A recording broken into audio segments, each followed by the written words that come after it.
नमस्कार मंडळी, आज मी तुम्हाला माझं जिम रुटीन दाखवते. तर हे आहे आमच्या बिल्डिंगमधलं जिम. फर्स्ट ऑफ ऑल मी नेहमी गेल्यावर करते जॉगिंग, 20 मिनिट्स जॉगिंग अथवा रनिंग. त्याच्यानंतर वेट एक्सरसाइज. ऑफकोर्स थोडंसं वॉर्मअप मी केलेलं आहे. वेट एक्सरसाइज केल्यावर ॲक्च्युली बायसेप्स खूप दुखून येतात, त्याच्यामुळे नंतर मी लेग्स केले, लेग्स वर्कआउट सुरू केलं आणि मग थोड्या वेळाने पुन्हा ते चेंज करत शोल्डर एक्सरसाइज मी केली थोडा वेळ.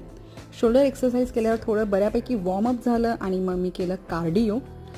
आणि मग पुन्हा हे 1-2 जे एक्सरसाइजेस आहेत ते फक्त शोल्डर आणि बायसेप्ससाठीच आहेत. हे सिमिलर जरी दिसत असले तरी त्यांची पद्धत खूप वेगळी आहे.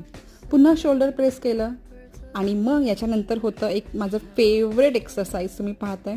हे करताना मला खूप खूप खूप मज्जा येते आणि मी सगळ्यांना आठवते की ज्यांचा आपल्याला कधी ना कधी राग आलेला असतो ना, अशा लोकांना जर आठवलं ना तुम्ही तर वाव, मग मस्तच धोपी बचाट असं वाटतं की आपण त्यांना कुठतोय की काय.